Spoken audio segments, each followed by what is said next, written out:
Дали можеме веќе да почнеме, браќи и сестри? Дали се согласувате? Почнем. Добро. Добро утро, добар ден до сите. Оти веќе може и добар ден да кажеме. Времето е 10 сата. Јас пред да почнем официјално со службата, сакам некои нешто да споделам со вас. Оти не сум бил одамна, нели тука да говорам, да држам проповед. Помина доста време, па сакам некои мисли да споделам, некои дилеми, некои благодарности. Кратко ќе биде, нема да ве задржам многу. Ќе ми дозволите. Викам подобро на почетку да кажам, а после да се посветиме на Словото Божие, на проповед. Значи, вие ме знаете кој сум јас, не мора да се представувам, се знаеме добро кој сме, шо сме. И има можеби повеќе од 15 години, немам прецизни информации, немам статистика, но времето си мине. Можеби поминато и повеќе од 15 години, кога јас отпочнав тука да идам, да спремам проповеди, да учествувам на вашите богослужби. Јас дори во тоа време понекогаш одбивав да кажам проповед. Кажувах излагање, ќе направам излагање, ќе направам тема. Викам, бидејќи не сум професионалец, не сум учен, ај ќе кажам излагање. Но не е проблем, сега немам проблем со тој термин, да кажем и проповеди. И уште од времето пред короната, кога имаше и вечерни служби, тие ми беа најумилени, бидејќи се држаа во малата саличка, помалку луѓе, помалечек простор, ми беше добра откуцна даска да се опуштам, да се ослободам од трема, од страв, од немање самодоверба во тие работи. Значи, покасно, секако и на утринските богослужби почнам да учествувам и со благодарен на вашата заедница, што ми овозможите, што ми дозволувате термини да идам тука. Исто и на многу од вас сум благодарен што ми послужите со транспорт. Ке ме земете од дома, ке ме донесете на црква, ке ме вратите, тоа беше исто една потреба што имав, што ми ја задоволувате и тоа го ценам. Но морам да кажам уште нешто, пред околу година и пол престанаа сите покани, некако се затвори вратата за мене, за Колешино. Немаше никаква покана, никаква иницијатива од ваша страна да дојдам, да се дружиме, да имаме заедништво. Сега, не ми е целото да критикувам кој е прав, кој е крив, но тоа ми предизвика непријатност. Ми беше жал спореди тоа. И викам сега, зошто тоа да се случува така? Не сме скарани, не сме се карали. Па дури да сме скарани, не дај Боже, со Божја помош ќе најдеме сили да се помириме. Но ете, ние не сме скарани. И јас не викам дека вие само треба мене да ме викате, секако има и други говорници, повешти, поучени, подуховни, се треба и нив да ги слушнете. Но да има соработка и одеднаш да престане се, тоа, верувајте, не е пријатно. И ќе завршам со тоа, со еден апел и со едно реторичко прашање на кое не мора да ми одговарате. Зарем не е поправилно, зарем не е исправно, тоа важи и за нас како поединци, а и за црквата. Зарем не е правилно кога има соработка, кога има пријателски, да речеме, братски односи со некој, тие односи да ги негуваме, да растат, таа близина да се зголемува, а не да се затварат вратите.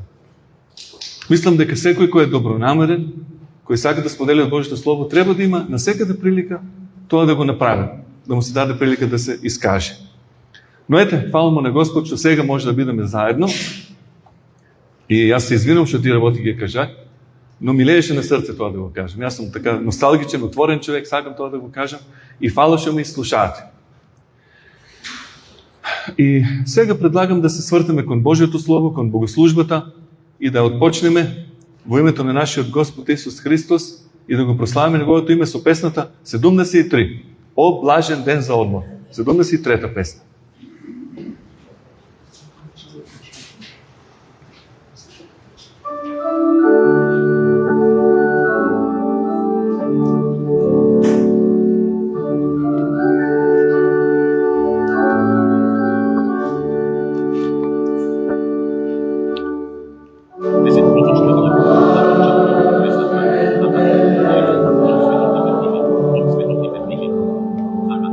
Sa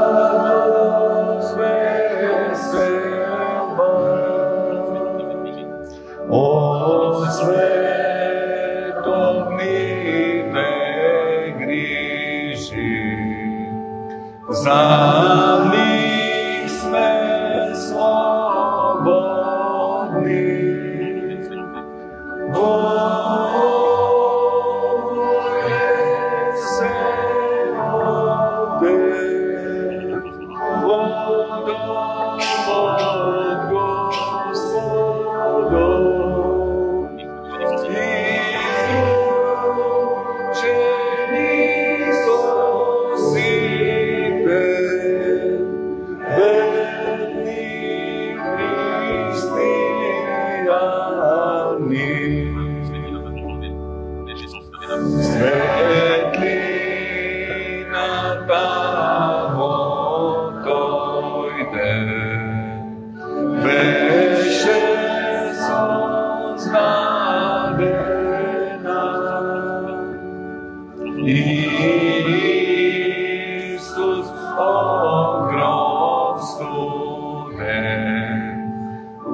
Сега би замолил да се прочита првиот текст од двата текста што ги имаме за денешната служба, од Создавање или Битие по старите преводи, глава 3, од 1 до 10 стих.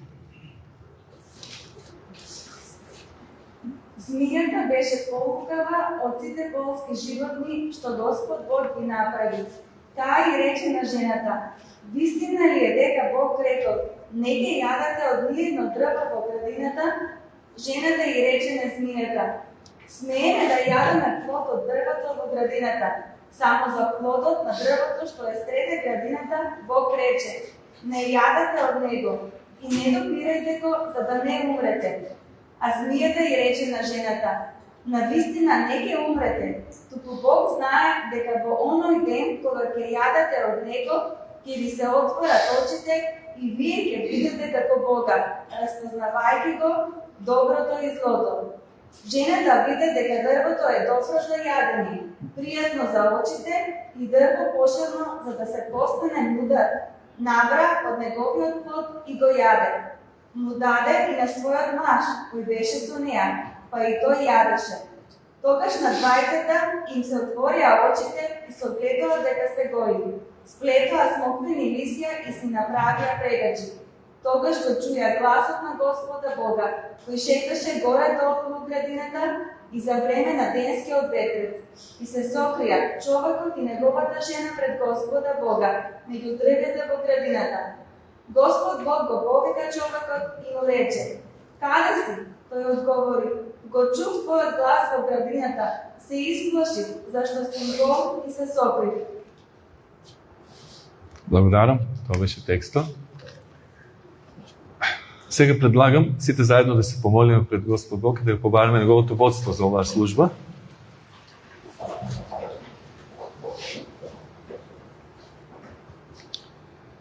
Господи Боже наш, Татко наш небесен, еве, ја спознаваме Твојата милост, Господи, преку многу нешта што не ги имаш подарено преку изминатите денови. Но најсвежо е тоа што дозволи да дојдеме во Твој дом, дозволи да влеземе во оваа црква, кај што имаме прекрасни услови, Господи. Климатизирано, тивко, мирно, удобно. Фала Ти, Господи, за сето тоа. Фала Ти што можам, Господи, и јас да бидам дел денеска во оваа црква, во оваа заедница. Благослови ги, Господи. Благослови го и ова село. Нека и понатаму црквата, како што било досега, да продолжи да биде светелник, да може да биде знак, пато покажувач, кој ќе укажува на Тебе, кој ќе ги води луѓето, Господи Исусе, да дојдат до Тебе, до Твојот крст. Господи, ние Ти благодариме за другите благослови што ни ги имаш дадено. Фала што имаме и храна, и вода, за кои благослови често пати си мислиме како да се здраво заготово, како да мора така да биде, но знаеме многу луѓе страдат, гладуват, жедуват. Но и покрај сушата што е насекаде низ Европа, ние се уште имаме вода, се уште имаме храна и фала Ти за сето тоа. И тоа е Твој дар, и тоа е Твоја милост. И кога се приближува криза, ние тоа подобро го осознаваме. Но нека да сме свесни и ние, и секој еден дека тоа што го имаме нашите трпези е Твој дар, Господи. А фала Ти за здравето што ни го даваш, за нашите семејства, за нашата држава, за мирот што го имаме. Господи, остани со нас и понатаму со Твоите благослови. Имаме потреба од Твојата милост, од Твоето водство. Помогни ни и на личен план, и како семејства, и како заедница. Помогни, Господи, со многу проблеми со кои се соочуваме. Ти реши ги на идеален, на Твој начин. Бидејќи ние луѓето имаме привремени решенија, Господи, Ти имаш најдобри трајни решенија. Те молим и за болните, за старите кои ги има насекаде. Ти ги подкрепувај, Ти ги оздравувај. Ти, Господи, и денеска си истиот. Тие нешто за кои читаме во Твоето Слово, и денеска може да се случат, Господи, ако е Твојата воля, ако имаме вера и ако молиме. Затоа Те молиме за Твојата интервенција, за Твојата, Господи, водство, за Твојата мудрост, кај што е потребна. Благослови, Господи, денешниот ден, благослови ги нашите плани што ги имаме, лично и како црква и како општество. Се што е добро, се, Господи, што ќе биде за наше добро, дозволи да се оствари. Секој замисли што ќе донесе прогрес, што ќе донесе напредок, Ти дозволи, Господи, водија да најде своја реализација.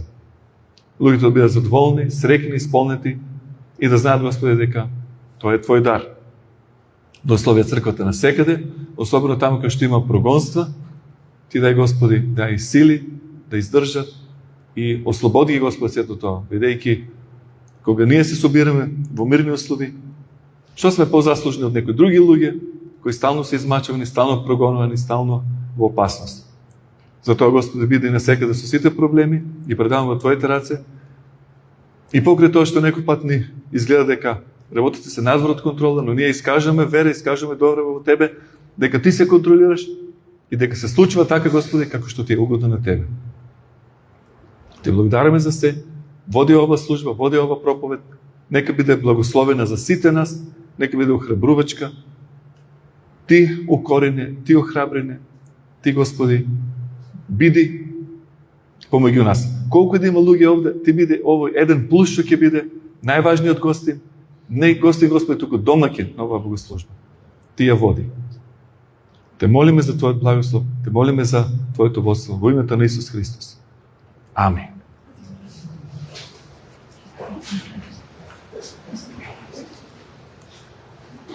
Сега пак да го прославиме Господ со уште една песна.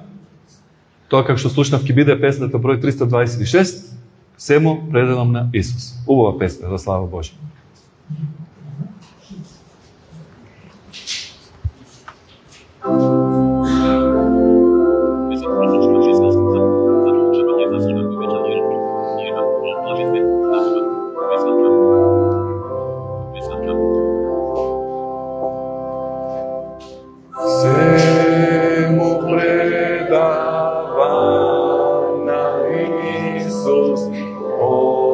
Srce dobro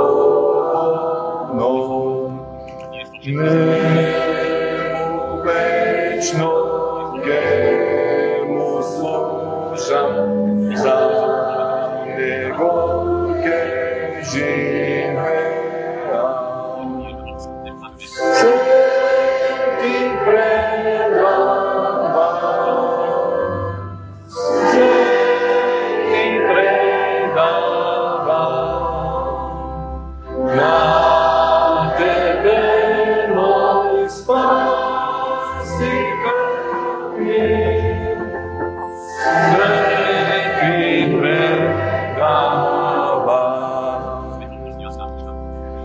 Се му предавам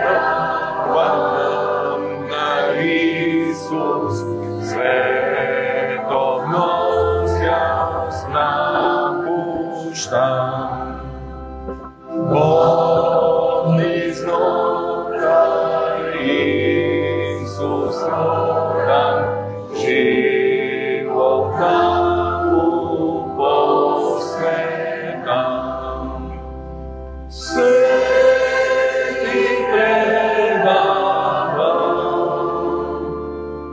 се ти предавам, на тебе мој спасител ми. Се ти предавам, се му предавам на Исус, со се него самувам.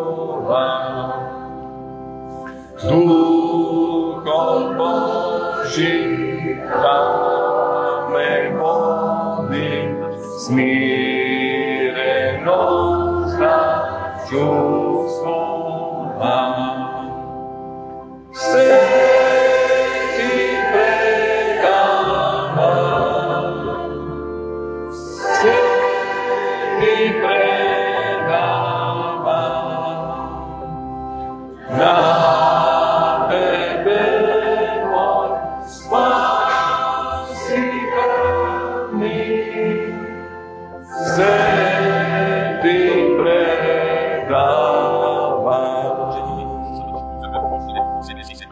се му предавам на Исус, себе си се предавам. Дай ми Боже љубов, сила, благослов подари ми. Се ти предавам, се ти предавам, на тебе мој спасител ми. Се ти предавам.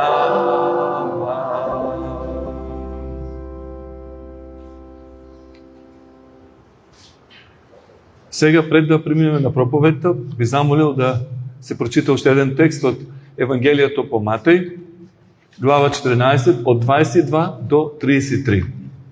И веднаш ги натера Исус учениците своји да влезат во кораб и да отидат пред него на другата страна, додека да го распушти народот.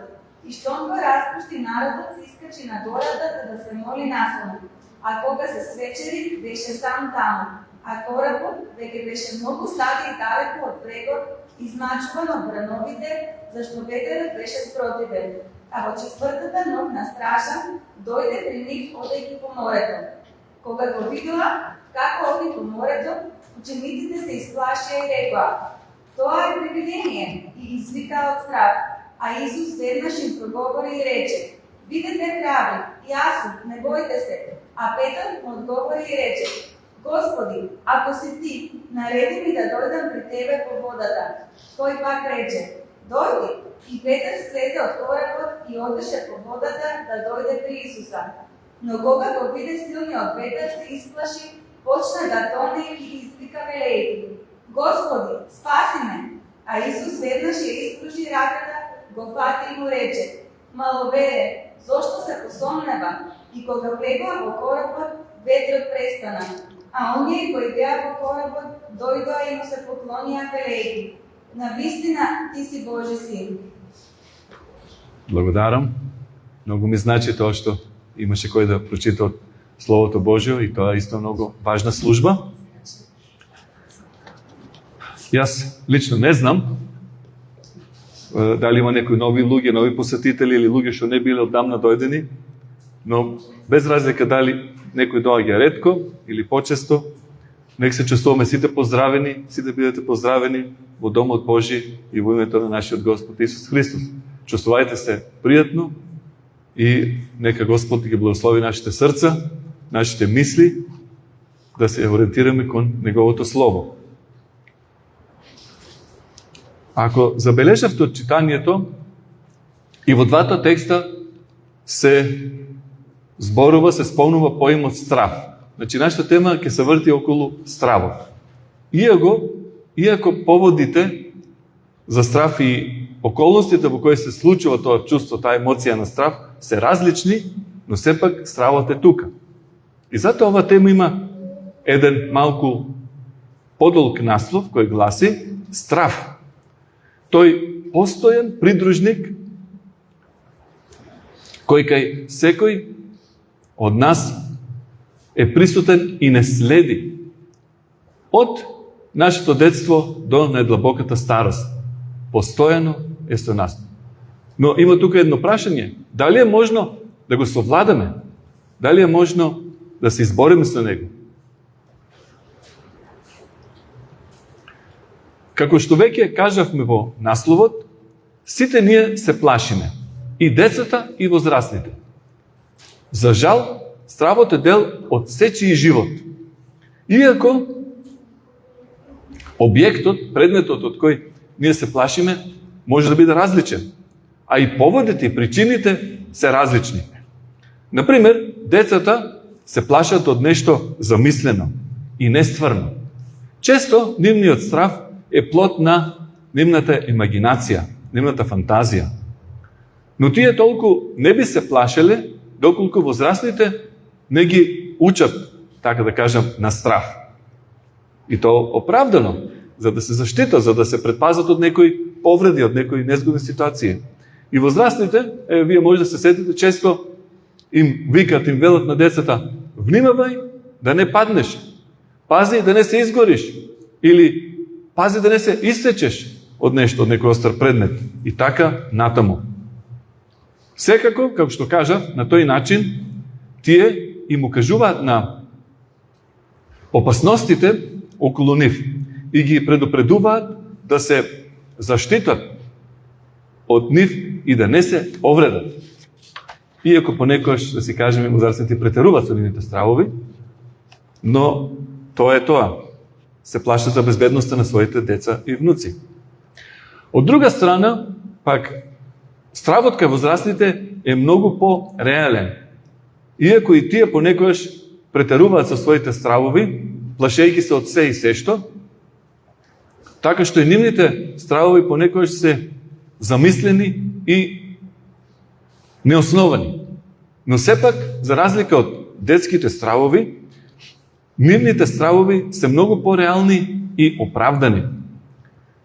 Тие се свесни за присуството на стравот во нивниот живот и од тој страв постојано се брутално измачувани. Стравот кај возрастните секако е поголем и би рекле потежок за поднесување, бидејќи тие не се плашат, не се грижат само за себе, туку и за своето потомство, во прв ред за своите деца и внуци. И ако започнеме сега да набројуваме, да ги набројуваме причините и поводите за страв, кај возрастните, кај децата, ќе нема крај. Листата ќе биде долга и вие ќе ви биде веќе досадно, ќе станете ќе си одете, ако почнеме да бројуваме. Луѓето се плашат од разни нешта. Понекогаш и може смешни нешта за некои од нас, но стравот, факт е дека стравот е секојдневно присутен што вика 24/7, не се одвојува од нас. Секој од нас си има свој приватен, личен страв. А секако имаме и заеднички, колективни стравови. И штом сме свесни дека ги има, би требало и заеднички да се бориме против нив, против тие стравови. Кога Бог го повика Адам со зборовите "Каде си?", а Адам од негова страна му одговори на Бог на следниот начин. Го чув одењето твое низ рајот, па се уплаши, бидејќи сум гол, и се сокрив. Тука за прв пат во Библијата го среќаваме поимот страв. И тоа како глагол. Адам вели се уплашив. Адам вели, како што кажа, се уплашив. Значи, тој свати и го спозна стравот на своја кожа. А не само како некаква теорија или абстрактна именка. Интересна е причината поради која Адам почувствувал страв. Тој вели, се уплашив, бидејќи сум гол. Ке прашаме, голотијата, зарем не е причина за срам, а не за страв? Тука кај нас нема дилеми, нели? Срамно е некоја кој е гол, а не е ништо страшно, тука е срамно. А ете, Адам се уплаши поради тоа што бил гол. Сепак, ако неговата реакција ја поврземе со Божјата заповед, каде што Господ рече во 2 глава 16-17 стих, од секое дрво во градината можеш да јадеш, освен од дрвото за познавање на доброто и на злото. Од него не јади, зашто во оној ден кога ќе вкусиш од него, ќе умреш.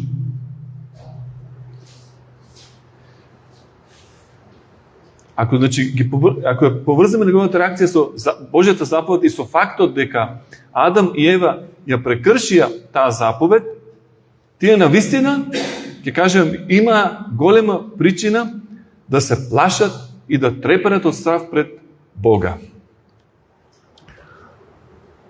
Од ова произлегува дека причината за стравот кај човекот е непослушноста кон Божите заповеди, а со тоа и изневерувањето и губењето на довербата. И во Бог и еден помеѓу друг. Токму и затоа многу луѓе не се предаваат, не му се доверуваат на Бога. Не сакаат да веруваат во Него. Тие се пресведочени преку совеста дека се грешни пред Бога. Дека тој е свет и безпрекорно чист, а тие се целосно осквернети и потонати во калта на гревот. И сега, како е можно да му се предадат и да му веруват на таков свет и безпрекорен Бог? И најдобро е според нив, иако тоа не е најдобро, тука е најлошо, но луѓето се мислат, по-добро да се криеме, по-добро да бегаме и да се држиме на страна од таков Бог. Но тоа е многу глупаво. Многу глупаво е тоа да се размислува и да се обидуваме тоа да го правиме.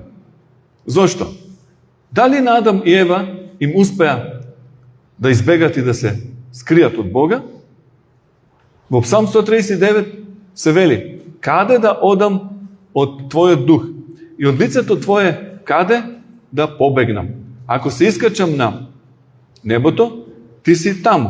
Ако слезам во подземјето, Ти си и тука." Што се случи со Адам и Ева, кога конечно мора да се соочат со Бог? Се разбира, тој не можеше така да премине преку нивната непослушност. Бог мораше да изрече казна.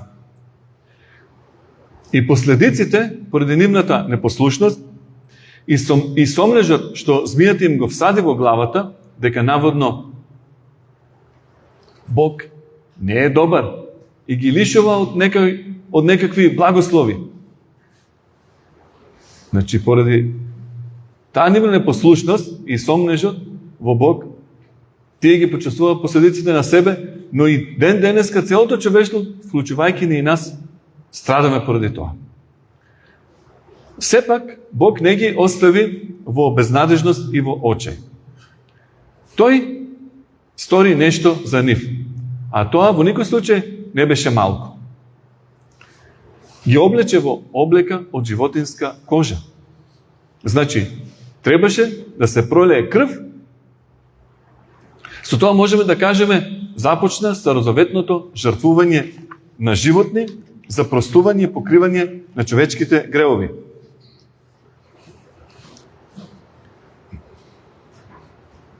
Но Бог направи уште нешто кое и за нас е од огромно значење. Го најави планот за спасение на човечкиот род. Со пророштвото дека преку породот на жената ќе дојде оној кој ќе ја згази главата на змијата. И сите знаеме кој е тој. Не треба посебно да спомнуваме. Нашиот Господ Исус Христос. Сега, и во вториот текст што го слушнавме, и таму се случува страв, и таму се случува уплашеност. Но во сосема други околности. И сосема е поинаква состојбата. И сега да видиме која е разликата. За разлика од Адам и Ева, учениците, кога пловеа по бурното Галилејско море, не бегаа и не се криеа од Бога. Тие, напротив, се за пофалба, беа послушни на Христовата заповед да запловат и да преминат на другата страна од морето. А како што читаме, Исус не дојде со нив, туку се искачи на планината да се помоли. Кога реши да им се придружи на четвртата стража, преку ноќта, што одговара по наше време 3 часот после полноќ, значи пред съмнување, тој ја демонстрираше својата божествена моќ со тоа што одеше по водата. Некои ги критикуваат учениците што се уплашија, обвинувајќи ги дека биле наводно соеверни. Ајде да кажеме, може и да е така до некаде, но што би направиле ние? Како би постапиле? Како би реагирале ако видиме насред ноќ сенка како ни се приближува? Замислете, црна темница околу вас, а сенка ви приваѓа се поблизу. Ретко кој од нас би останал присебен и не би се уплашил, помислувајќи дека гледа дух. И затоа не треба да критикуваме учениците. Се најде во таква состојба. Освен тоа имаше и бура на езерото, на морето.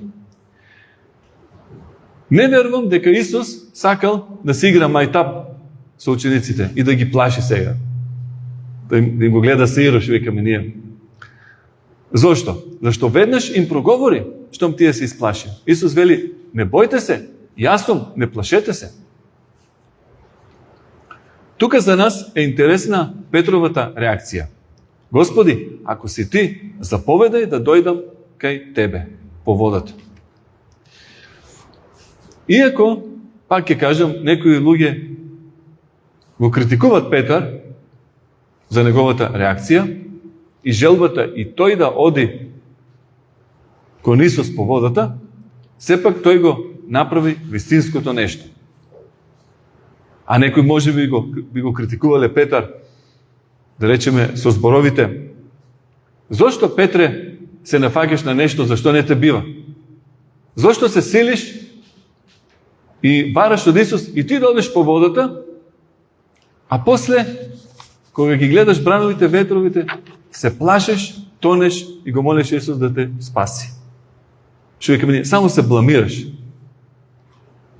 Но пак ќе кажам, Петар го направи вистинското нешто.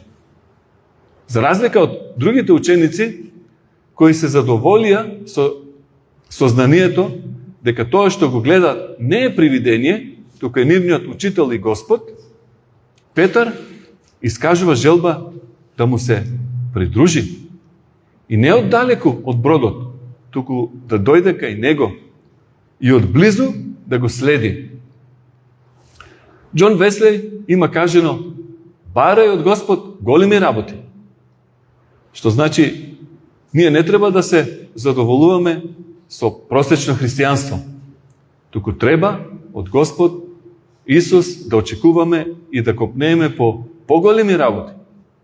Тоа не значи дека сите ќе правиме чуда или дека сите ќе станеме големи црковни водачи. Ако Бог сака, и тоа ќе се случи. Но важното за нас е да копнееме за поблиско заедништво и поревносно следење на нашиот Господ Исус Христос. Тоа е поентата. А друго што ќе се случи, што Господ ќе ни дозволи да живееме, тоа е веќе Негова работа. Исус, за разлика од некои луѓе, не го укорува и Петар за тоа што сакаше да дојде кај него. Не му кажа: Петр, имаш лоша желба, ај се си таму. Што ќе идеш кај мене? Не, Исус му вели: дојди. Кога Петар почна да тоне, кога се посомнева, тогаш Исус му искажа критика: маловернику, зошто се посомнева? Значи, на Господ најмногу му пречи нашето сомневање, нашето губење на доверба во Бог. А не желбата близко да го следиме Исус. Петар преку овој настан, верувам, научи добра лекција, прекрасна лекција и искуство. Преку оваа случка и останатите ученици има бенефит, односно придобивка, да кажем, со наши зборови. Нивната вера во него се зголеми. Нивната решеност да го следат, нивната предаденост пораснаа, бидејќи рекоа: а оние што беа во коработ му пристапија, му се поклонија и рекоа: навистина ти си Синот Божи. И дозволете, пред да продолжам понатаму, пак да потенцирам со своји зборови. Ако сега ја земеме црквата како слика на бродот, на коработ, а бурното море како слика на светот, нели, на повеќето од нас најпријатно ни е, удобно да се седеме во црквата, да се слушаме проповеди, да го славиме Господ, да се радуваме и спокојно да се одиме дома. Значи, ако е Бог тука помеѓу нас, веруваме дека меѓу нас, ние се задоволуваме со тоа. А ако искажеме желба или Бог не повика да излеземе надвор, во светот, значи во бурното море, како што посека Петар, ние ќе кажеме: а, Господи, мене не ме бива, па ќе ми се смеат, можеби ќе ме тепат, можеби ќе ме гонат. Така и учениците, останатите, си седат удобно во бродот. Што ме Исус, супер, мило ни е, тука е околу нас е, Петар сака нешто повеќе. И сега, кој е поправ? Кој е поревносен слуга за Господ? И како ние треба да постапиме? Тоа го оставам на секој од нас да си размислиме, вклучувајќи ми мене. И пак да прашам: дали се плашиш?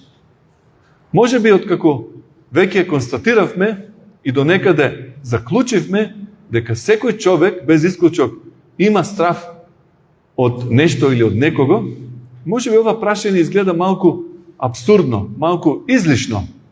Секако ние се плашиме.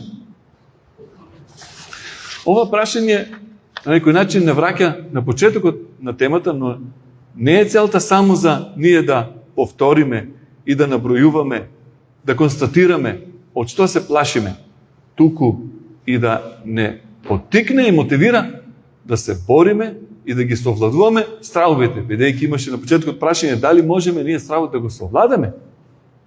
Со Божја помош можеме, иако сега докато сме живи ќе се плашиме од нешто.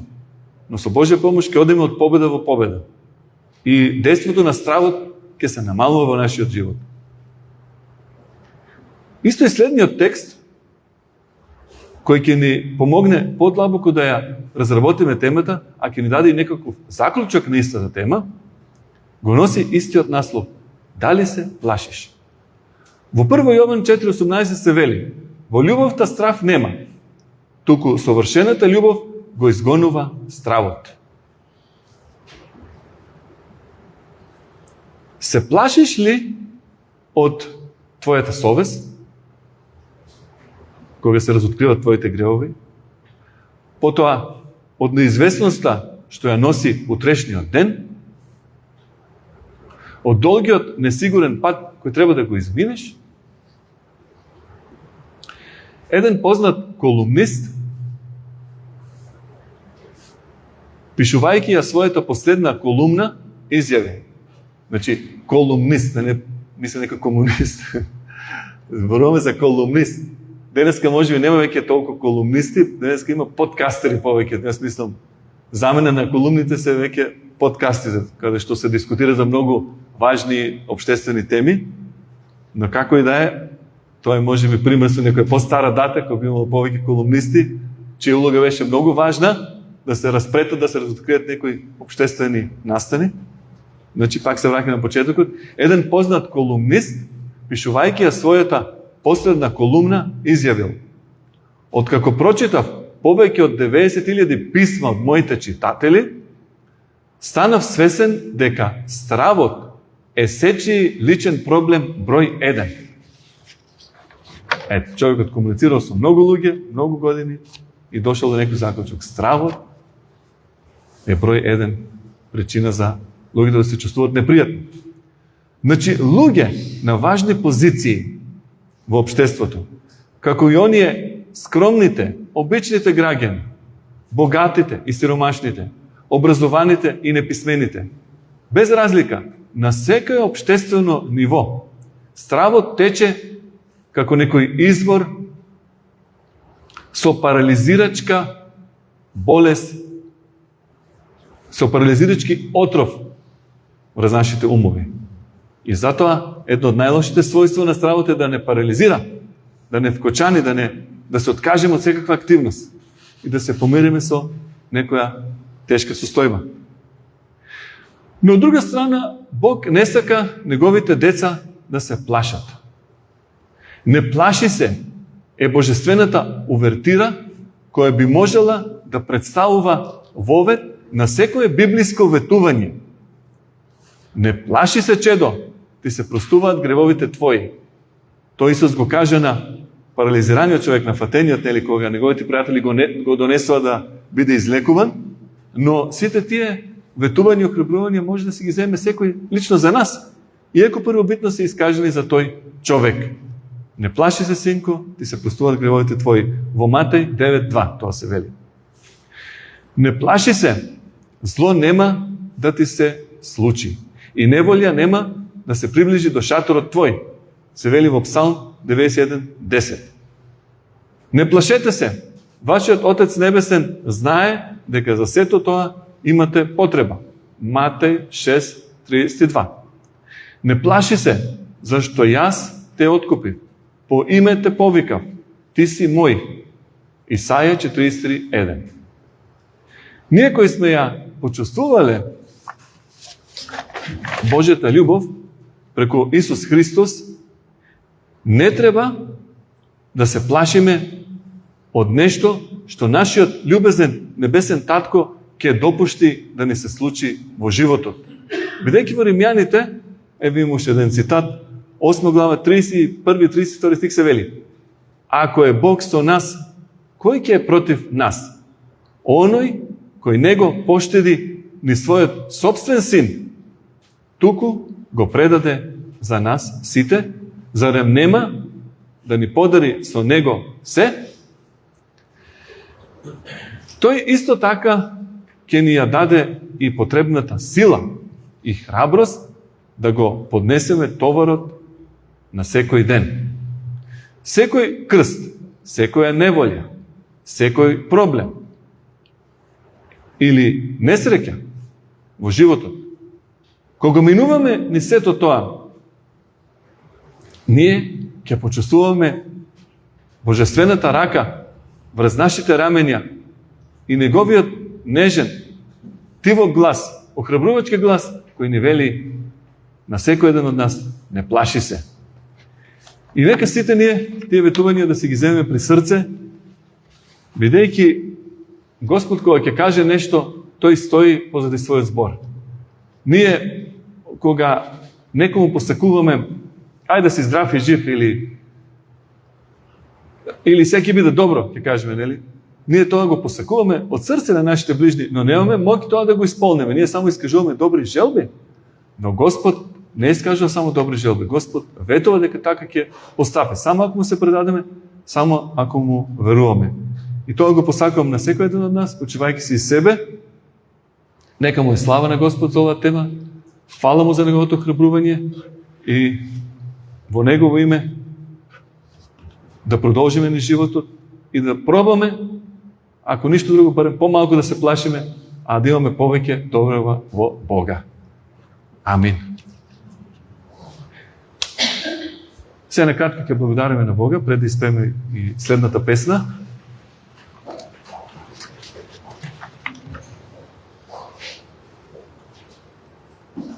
Еве, Господи, ние слушнавме од Твоето Слово многу ветувања.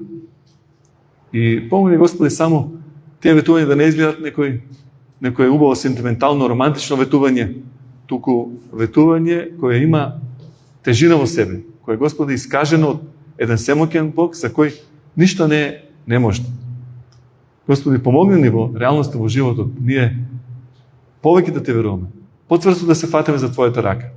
Оти тука е убаво кога ние се охрабруваме, кога се утешуваме Твоето Слово, ние се радуваме, Те чувствуваме близко, но доволно е надвор да добиеме некоја порака на телефонот со некои лоши вести или некој нешто да ни каже, што ќе не вознемири и нашиот спокој се заминува.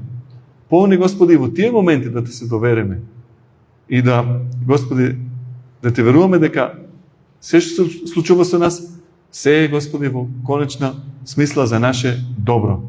Нека биде и за Твоја слава. Помогни ни, благослови ни, дај ни го тоа што ни потребно.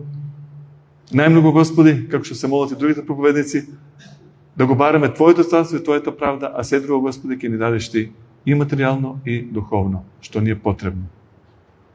Дај ни го Твојот мир, Твојот спокој, остани со нас и со нашите домови и со Твојот благослов, Господи, нека овој ден го минеме спокојно, мирно, во меѓусебно почитување и нека со тоа да прославиме Тебе. Дека сето тоа Ти, Господи, го даваш, тоа е Твој благослов. Чуј не и фала Ти за се што правиш за нас. Фала Ти, Господи, за Твоето присуство и на оваа богослужба, за Твоето храбрување и Твоето Слово. Чуј не, Господи, поради името на Исус Христос. Амин.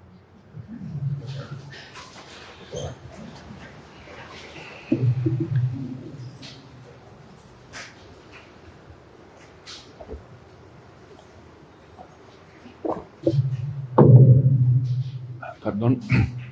Сега предлагам за слава Бога да испееме песната 425 и после на крај ќе кажем и некои сообщенија што ги имаме.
Stani pomoć nam.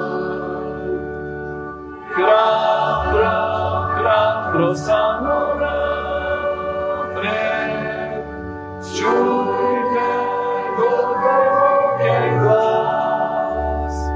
Јас сум со вас сите денови, од смртта ќе ве избавам.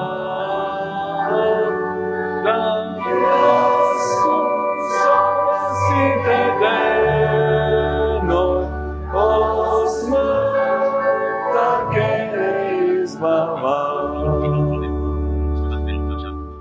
Кога твојот живот поне, страх те опаѓа. Весела вестој ти праќа, само верувај. Храбро, храбро, само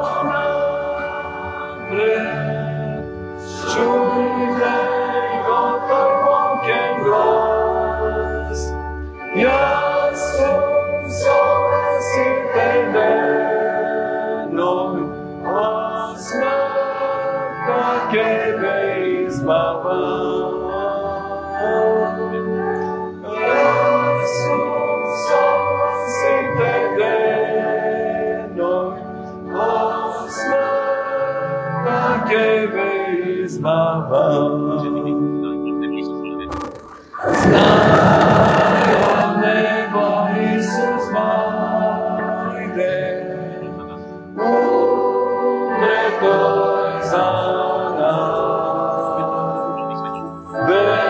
Верувај му, појди смело, тој ти нуди спас. Храбро, храбро, само напред. Чујте Божјиот глас. Јас сум со вас сите денови, од смртта ќе ве избавам. Јас сум со вас сите денови, од смртта ќе ве избавам.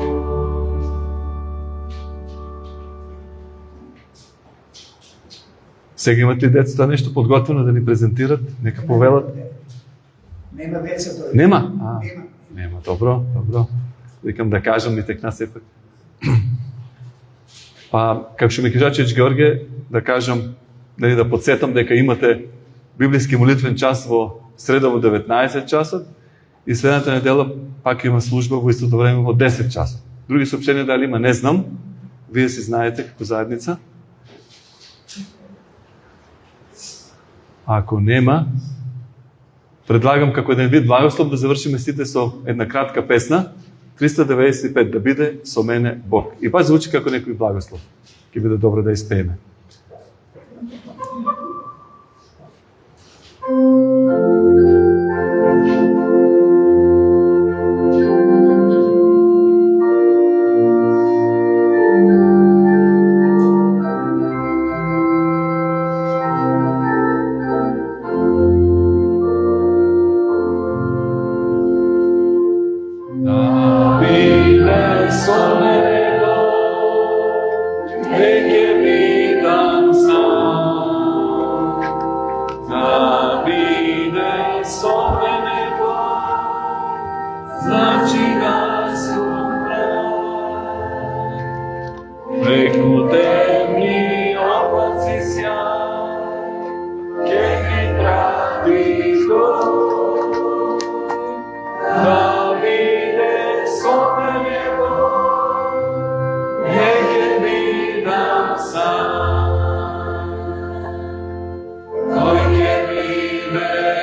да биде со мене Бог, нека бидам сам.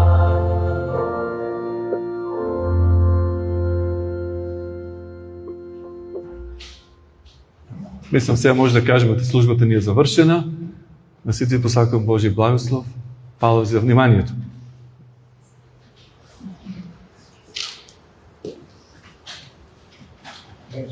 От коя страна да го? Микрофона само извади го.